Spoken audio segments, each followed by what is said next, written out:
आप सभी लोगों का हमारे इस चैनल में स्वागत है।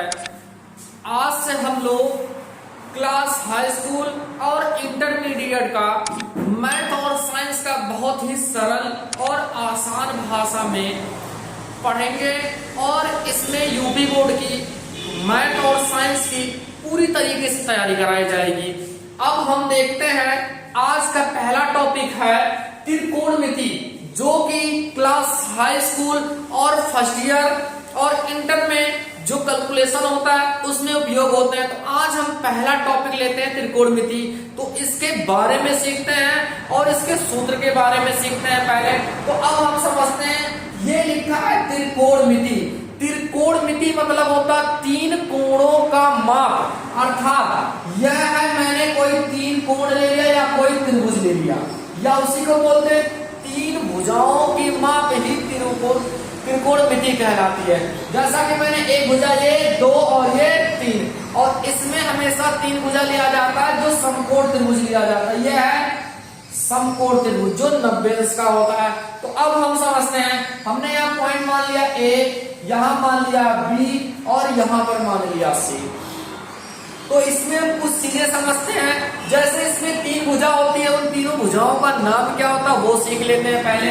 ये है पहली भुजा, इसको सामने जो 90 अंश के सामने की भुजा होती है वह सदैव कर्ण कहलाती है, सदैव कर्ण कहलाती है। और कर्ण को हम लोग कैसे भी लिखते हैं, अब देखते हैं। इसमें मैंने थीटा इसे बना लिया, तो जो थीटा के सामने की भुजा होगी उसे हमेशा लंब कहते हैं, और जिस पर बनता है उसे हमेशा आधार कहते हैं। आधार को ए से लिखते हैं और लंब को यल से लिखते हैं। थीटा इसे भी बना सकता है, तो जो थीटा बनाएगा सदैव उसका मान लंब ही होगा। जैसा कि मैंने यहाँ दूसरा त्रिभुज बना दिया, इस बार मैंने यहाँ ए बी सी, आप ए बी सी चाहे जहां मान सकते हैं, इसे मैंने बना दिया थीटा, और थीटा के सामने की भुजा सदैव लंब कहलाती है, जैसा कि ये, इसे बोलते हैं लंब। अब ये है 90 अंश के सामने की भुजा क्या कहलाएगी, कर्ण कहलाएगी। कर्ण को हम लोग कैसे लिखते हैं, और जिस पर बनता है अर्थात एक जो भुजा बनती है वो बचती है उसे हम बोलते हैं आधार। तो यह था हमारा इस त्रिभुज के बारे में। तो इसमें कुछ छोटे छोटे से फार्मूले लगते हैं, उसे समझ लेते हैं। उससे पहले हम लोग एक मैजिक वर्ड सीखते हैं, वह है मैजिक वर्ड लाल और बटे होता है कक्का। और यहाँ पर हम लोग यल का मतलब सीख चुके हैं, लंब होता है, और ए का मतलब आधार होता है, और के का मतलब कर्ण होता है। तो इसमें हम सीखते हैं छोटे छोटे से फार्मूले लगते हैं। जैसे ये है पहला फार्मूला साइन थीटा का, और दूसरा है कॉस थीटा, और तीसरा इसमें होता है टेन थीटा। अब हम सीखते हैं इसके कैसे सूत्र ज्ञात करेंगे। तो ये जो मैजिक वर्ड है ये वास्तव में काफी ज्यादा महत्वपूर्ण है। तो इसे सीखते हैं, जब हम लोग इन तीनों का वैल्यू लिखेंगे तो इसको ऐसे लिखेंगे, अर्थात लंब बटे कर्ण। ये पहला वैल्यू आपका आ जाएगा लंब बटे कर्ण, और उसके बाद दूसरा आ गया तो ये है आधार बटे कर्ण, ये लिखेंगे। उसके बाद 10 है तो लंब बटे आधार, लंब बटे आधार। अब हम साइन का अपोजिट देखते हैं, कॉस का अपोजिट और टेन का भी अपोजिट। यहाँ हमने लिख दिया उल्टा, अपोजिट मतलब होता है उल्टा, और साइन का उल्टा होता है कोसेक थीटा, कॉस का उल्टा होता है सेक थीटा, और टेन का उल्टा होता है कॉट थीटा।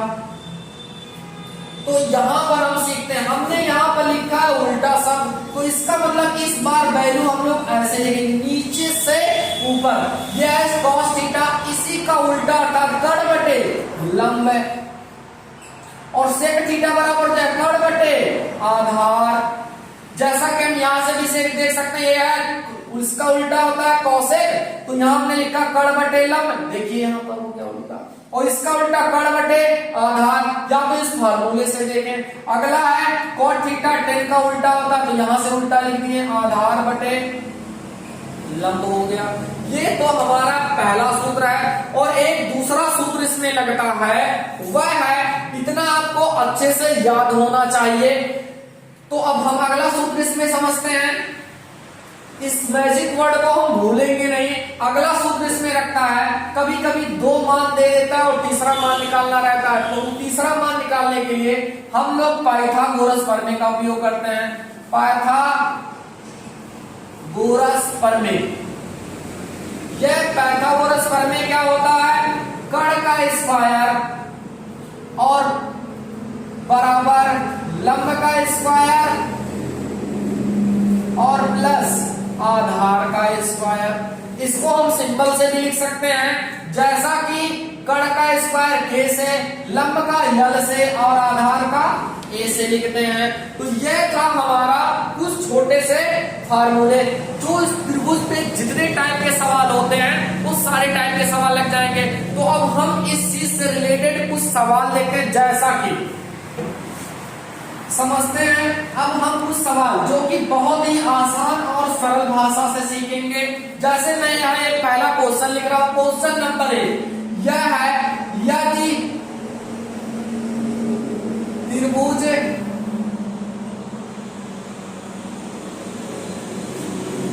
ABC में कोण B समकोण है तथा AB बराबर 5 सेंटीमीटर, BC बराबर 12 सेंटीमीटर हो, तो अन्य अनुपात ज्ञात कीजिए।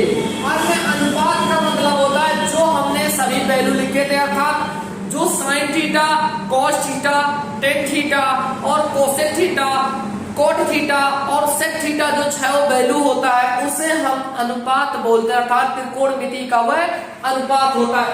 एक ही सवाल से सारा मेथड सीख लेते हैं। तो क्वेश्चन नंबर 1 समझते हैं, यदि त्रिभुज ABC, तो हम पहला काम करेंगे उस त्रिभुज को बनाएंगे। हमने बना दिया त्रिभुज, ये था हमारा त्रिभुज, और इस त्रिभुज में B बना रहा है समकोण, अर्थात समकोण मतलब B बराबर 90 अंश बनाया होगा। तो ये है समकोण, ये है 90, जिसका मतलब B को हम कहाँ रखेंगे, यहाँ। उसके बाद A और C को हम जहां चाहे वहां रखते हैं, हमने रख दिया यहाँ A और यहाँ पर रख दिया C। तो आगे हम बढ़ते हैं, फिर लिखा AB बराबर 5 सेंटीमीटर, AB बराबर 5 सेंटीमीटर। उसके बाद आगे BC बराबर 12 सेंटीमीटर, हमने लिख दिया यहाँ पर 12 सेंटीमीटर। अगला तीसरा मान हमें पता नहीं है, तो आगे हम देखते हैं। तो इसमें कुछ इस टाइप से क्वेश्चन बोलेगा, जैसा कि अन्य अनुपात का अर्थात मतलब है, जैसे आपसे बोल देगा sine A, cos A, tan A। अगर इसी का उल्टा भी लिखना हो तो यहां पर पूछ सकता है कॉसेक A, सेक A और कॉट A। ये है शेष 6 मानों का अनुपात। तो अब हम समझते हैं, यहां पर अभी तक हमने वैल्यू देखा था साइन थीटा, इसका मतलब इस थीटा के दर पे जो वैल्यू होगा उसी को थीटा मानेंगे। तो यहां देख रहा हूं साइन थीटा, थीटा के दर पे है A, इसका मतलब थीटा का काम कर रहा है A। तो अब हम जो वैल्यू सीखे हैं, जो ट्रिक सीखे हैं, उस ट्रिक को अपनाते हैं। जैसे ये है थीटा, और थीटा के सामने की भुजा सदैव क्या कहलाती है, लंब कहलाती है। ये 90 अंश, इसके सामने की भुजा क्या कहलाती है, गढ़ कहलाती है। और जिस पर बनता है उसे हम लोग क्या बोलते हैं, आधार। तो ये वैल्यू हमने निकाल लिया। अब हम देखते हैं, हमें इस कण का मान ही नहीं पता, तो हमने एक छोटा सा फार्मूला सीखा है, और वह फार्मूला था पाइथागोरस प्रमेय, पाइथागोरस प्रमेय। और इस पाइथागोरस प्रमेय का प्रयोग तभी करते हैं जब दो भुजा दिया हो और तीसरी भुजा हमें ना पता हो। तो अब हम लगाते हैं पाइथागोरस प्रमेय का फार्मूला होता है कण का स्क्वायर बराबर लंब का और आधार का स्क्वायर। कण का मान हमें पता नहीं है, तो कण का मान ऐसे ही रखते हैं। लंब का मान हमें पता है 12, इसका वर्ग लिख देते हैं, और आधार का मान पता है हमें 5 और इसका वर्ग लिख दिए। इसको हम सॉल्व कर लेते हैं। ये 12 बराबर 144 और 5वां होता है 25। इन दोनों को जोड़ लेता हूं, ये स्क्वायर जैसे ही हटेगा इधर एक करड़ी लग जाएगी। तो 144 में 25 जोड़ देंगे तो हो जाता है 169, और 169 का वर्गमूल होता है 13। अब हमने कण का मान निकाल लिया, ये आ गया 13 से। अब हम इन 6 रेशियो का मान बहुत ही आसान भाषा में सीखेंगे। तो हमने इस कण का मान निकाल लिया, इसे अब हम मिटा देते हैं थोड़ा। जैसा कि हमसे शेष मान पूछा था तो उसमें हमने नाम लिख दिया था साइन ए, उसके बाद हमने लिखा था कॉस ए, उसके बाद हमने लिखा था टेन ए, अगला लिखे थे कॉसेक ए, अगला लिखा था सेक ए, और अगला वैल्यू था कॉट ए। एक ही सवाल में पूरा का पूरा मेथड लगाएंगे, जो कि जितनी भी भुजाएं वालों वैल्यू होंगे सारी के सारे सवाल लग जाएंगे। तो समझते हैं साइन थीटा बराबर, हमने छोटा सा एक मैजिक वर्ड सीखा, लाल बटे कक्का। इसको लाल बटे कक्का पढ़ते हैं। तो अब हम समझते हैं साइन थीटा बराबर होता है लंब बटे कण, हमने लिख दिया, और कॉस थीटा बराबर होता है आधार बटे कण, हमने लिख दिया। टेन थीटा बराबर होता है लंब बटे आधार, हमने लिख दिया। अगला है कोसेक थीटा, भाई इन लोगों की ये अपोजिट है इतना, तो इसका मतलब इनकी बात वैल्यू ऐसे चलेगी, कण बटे लंब हो जाएगा, और सेक थीटा बराबर कण बटे आधार हो जाएगा, हमने रख दिया। अगला वैल्यू है आधार बटे लंब। अब हम क्या करेंगे, ये तो हमें फार्मूले याद है, सिर्फ और सिर्फ त्रिभुज देखेंगे, उसका वैल्यू रखेंगे, जैसे आसान तरीके से आंसर आएगा। यह लंब, और लंब का मान है 12 और कण का मान है 13, ये पहला आंसर हो गया। अगला देखिए, यह कॉस थीटा आधार, आधार का मान है 5 और कण का मान है 13। अगला है लंब, लंब का मान है 12 और आधार, आधार का मान है 5। अगला कण का मान है 13 और लंब का मान है 12, ये अगला आंसर। अगला फिर देखते हैं कण, कण का मान है 13 और आधार का मान है हमारा 5। अगला वैल्यू आधार, आधार का मान है 5 और लंब का मान है 12, ये हमारा आंसर हो गया। तो थोड़ा सा और इससे मेथड लगाते हैं।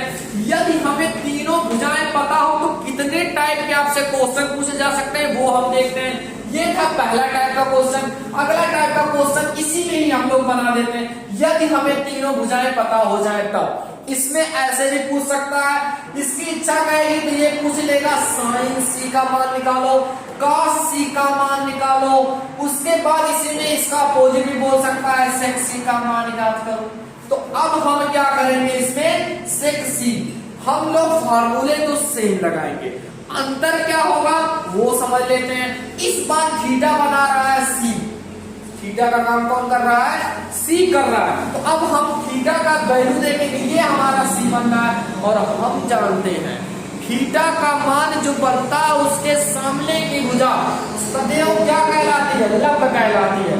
तो इसका मतलब इस वैल्यू में थोड़ा सा चेंजिंग हो जाएगा, ये आधार के घर पे क्या आ जाएगा, लंब आ जाएगा, और जिसमें ये बना उसको हम लोग क्या नाम दे देंगे, आधार।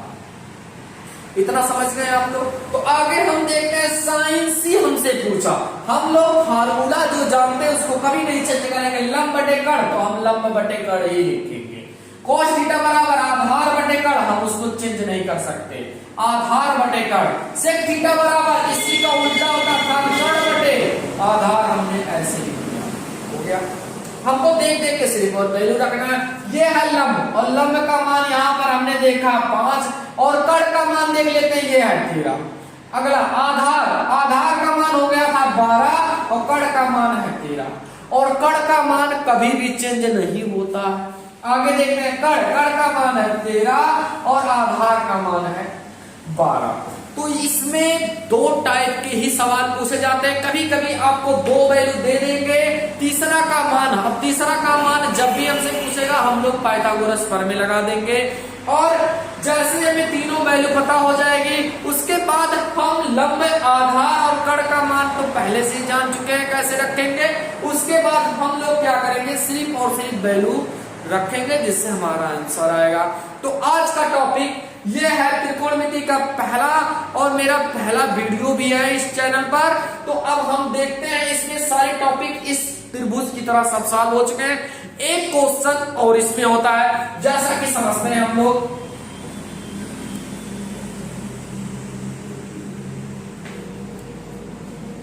ये है अगला टाइप का क्वेश्चन। जैसे कि मैं समझ लेता हूं, अगला टाइप का क्वेश्चन ये है, जैसे मैंने यहां वैल्यू लिख दिया, ऐसे लिख दिया, साइन थीटा लिख दिया। भाई इस थीटा के दर पे जो भी चीज आएगा वही थीटा का काम करेगा सदैव। अगर मैं यहाँ यक्स लिख दूं तो थीटा के दर पे यक्स, का मतलब थीटा का काम यक्स करेगा। ये है मैंने लिख दिया 3/5, 3/5 मैंने लिखा है। अब देखिए इसमें क्या अगला क्वेश्चन करता है, यदि साइन थीटा बराबर 3/5 हो तो अन्य शेष अनुपात का मान ज्ञात कीजिए।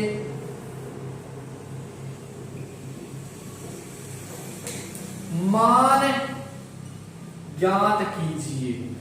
इसका अर्थ ये हो गया, जब अन्य का मान पूछेगा तो हम तुरंत समझ जाएंगे हमसे इसके अलावा हमने 6 देखा था अनुपात होता है, एक तो निकल गया, इसका मतलब शेष बचा 5 और उन पांचों का अनुपात निकालेंगे। लेकिन निकालेंगे कैसे, हमको जो वैल्यू पता है उसको पहले रख लेंगे और हमेशा पहले हम लोग एक त्रिभुज बनाएंगे। जैसा कि हम देखते हैं, हमने पहले एक त्रिभुज का निर्माण किया, ये लोग। अब इसमें ABCD PQR यानी जो इच्छा कहेगी आप मान लीजिए, मैं यहाँ पर इस बार मान ले रहा हूँ P, यहाँ पर मान लिया Q, यहाँ पर मान लिया R। इस बार थीटा बनाए तो यहाँ आप स्वतंत्र कुछ भी बना सकते हैं, PQR, जहां इच्छा कहे वहां से स्टार्टिंग कर दीजिए, परंतु हमेशा एक सीरियल वाइज, जैसे PQR, ऐसा मत करिएगा कि यहाँ P यहाँ R तो यहाँ Q मानिएगा, हमेशा एक सीरियल नंबर से। तो समझते हैं हम, तो हम लोगों ने अभी अभी जस्ट वैल्यू में सीखा, या ये ट्रिक है, लंब बटे कर्ण साइन थीटा होता है। इसका मतलब ये वैल्यू लंब का है और ये वैल्यू कर्ण का है। तो इसमें हम देख लें लंब कौन है और कर्ण कौन है और आधार, ये हमारा 90 और 90 इसके सामने की भुजा सदैव कर्ण कहलाती है। क्या कहलाती है? कर्ण कहलाती है। अब हम देखते हैं थीटा है, चाहे हम P को बनाए चाहे हम R को बनाए, परंतु हमेशा याद रखेंगे जो थीटा होगी उसके सामने की वैल्यू हमेशा लंब कहलाएगी। सपोज मैंने इसको मान लिया थीटा और इसके सामने की भुजा क्या कहलाएगी? लंब, और जिस पर बनेगा वो। तो यहां पर हम देख रहे हैं लंब जी का मान दिया है 3 और कर्ण जी का मान दिया है 5। अगर मैं पाइथागोरस पर में दिमाग नहीं चला के दिखाऊं तो देखिए कैसे हम लोग लगाते। हमने सीखा कर्ण का स्क्वायर बराबर लंब का स्क्वायर और आधार का स्क्वायर। इस बार आधार का मान निकालने, इसका मतलब कर्ण के स्क्वायर में से लंब के स्क्वायर घटाएंगे। जैसे कि देखते हैं 5 का वर्ग करूंगा 55, 25, 3 का वर्ग करूंगा 3 3 का 9 और 25 में से अगर 9 घटा देता तो 16 आ जाता और 16 का वर्गमूल होता है 4। जैसा कि आपको मैं पाइथागोरस पर में लगा के दिखा रहा हूं, पाइथागोरस पर में ये था कर्ण का स्क्वायर और लंब का स्क्वायर और प्लस आधार का स्क्वायर। इस बार हमें आधार पता करना है, तो आधार ऐसे यही रहने देते, ये कर्ण, ये प्लस में इधर आता तो माइनस हो गया। अब वैल्यू रख लेते हैं, कर्ण का मान है 5, इसका वर्ग, लंब का मान है 3, आधार ऐसे 5 का वर्ग होता है 25 और 3 का वर्ग होता है 9। 25 में से 9 घटा देंगे तो आ जाएगा 16 और अभी अभी हमने सीखा जैसे स्क्वायर हटाएंगे इधर एक करड़ी लग जाएगी और 16 का वर्गमूल हम एक पहले भी लिख सकते हैं, 16 का वर्गमूल होता है 4। हमने पहले लिख दिया। हमसे पूछा है अन्य शेष अनुपात का मान। अन्य शेष अनुपात का मतलब हमसे साइन का मान निकल गया, अगला मान हम निकालेंगे कॉस थीटा, अगला मान निकालेंगे टेन थीटा और अगला मान यहां लिख देते हैं कोसेक थीटा, अगला मान है सेक थीटा और अगला मान है कॉट थीटा। हम लोग जो सूत्र जानते हैं उसी पे सिर्फ वैल्यू रखेंगे। ये है साइन थीटा लंब बटे कर्ण होता, अगला है कॉस थीटा आधार बटे कर्ण, आधार बटे कर्ण, अगला है टेन लंब बटे कर्ण, हमने लंब बटे आधार। उसके बाद है कोसेक थीटा, इसके उल्टा होते तो यहां से ये कर्ण बटे लंब और सेक थीटा बराबर कर्ण बटे आधार और कॉट थीटा आधार बटे लंब हो गया। अब हमें क्या करना है, सिर्फ और सिर्फ इन त्रिभुज को देख के वैल्यू रखना है। तो देखते हैं आप, ये आधार, आधार का मान है 4 और कर्ण का मान है 5। अगला देखते हैं टेन थीटा लंब, लंब का मान है 3 और आधार का मान है 4। हो गया आंसर। आगे देखते हैं, यहाँ भी कर्ण है और कर्ण का मान है 5 और लंब का मान है 3। अगला गढ़ का मान हमने 5 और आधार का मान है 4। आगे देख लेते ये आधार का मान है 4 और लंब का मान है 3। ये था हमारा त्रिभुज के आधार पर क्वेश्चन, जो कि आपको एग्जाम में 1 से 2 या 3 क्वेश्चन मिलेगा। एक तो ऑप्शन में आएगा और दूसरा 2-2 नंबर में आएंगे क्वेश्चन। तो ये पहला टॉपिक जिससे आप 4 से 5 नंबर पा सकते हैं, जो कि सरल और आसान भाषा से हमने सीखा।